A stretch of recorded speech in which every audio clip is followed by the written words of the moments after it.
Hello বন্ধুরা, welcome back to my channel. তো আজকে আমরা তিনজনে রেডি হয়ে গিয়েছিলাম আমার বাপের বাড়ি যাওয়ার জন্য, মানে মাম্মার মামা বাড়িতে।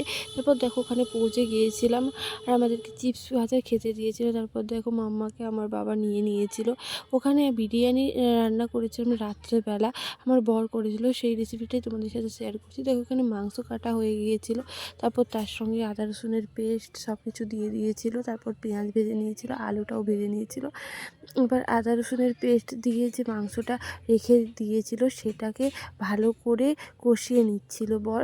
উনুনে রান্না হচ্ছিল। তারপর দেখো গোটা মশলাগুলোকে দিয়ে বিরিয়ানির চালটাকে ভালোভাবে সিদ্ধ করে নিয়ে প্রথমে একটু শক্ত চাল তুলে নিতে হবে, তারপর ভালোভাবে সিদ্ধ হওয়া চালটাকে লাস্টে তুলে নিতে হবে। এরপর দেখো হাঁড়িতে করে এটাকে আবার দম দিয়ে দিতে হবে। এরপর দেখো বর হাঁড়িতে প্রথমে ঘি মাখিয়ে দিল, তারপর যে মশলা কষাটা হয়েছিল মানে মাংসটা সেটা দিয়ে দিল।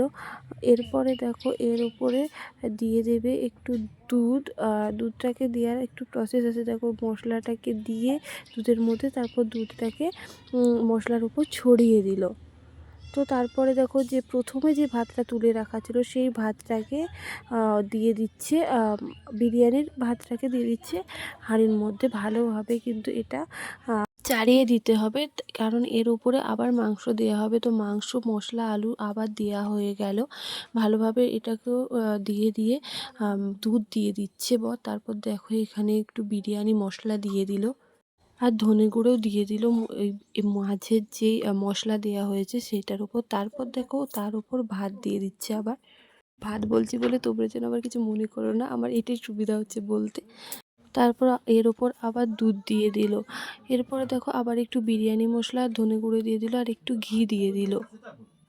এরপরে যে বেরেস্তাটা করে রেখেছিল সেটা কিন্তু দিয়ে দিল। এটা মাঝে দিলেও হয় আবার ওপরেও দিলেও হয়, আমরা ওপরেই দিয়েছিলাম। এরপর দেখো একটু কেওড়া জল দিয়ে দিচ্ছি, গোলাপ জলটা দিচ্ছে না, বললো গোলাপ জলটা না দিলেও হবে, কোনো প্রবলেম হবে না। এরপর এটাকে দম দিয়ে দেবে। এর জন্য দেখো আটা মাখিয়ে রেখেছিল সেটাকে হাঁড়ির চারদিকে লাগিয়ে নিচ্ছে আর কোনো যেন না ফাঁকা থাকে। এরপর দেখো এটাকে নামিয়ে নিয়েছিল। কালারটা কিন্তু খুব সুন্দর এসেছিলো, এটাকে মাখিয়ে নিলে আরও ভালো আসবে। তো এটাকে মাখিয়ে নিয়েছিল, আমরা খেতেও বসে পড়েছিলাম। তো বিরিয়ানির রেসিপিটা তোমাদের কেমন লাগলো, ভালো লাগলো অবশ্যই সাবস্ক্রাইব করো। টাটা বন্ধুরা, আর তোমরা ট্রাই করে দেখতে পারো।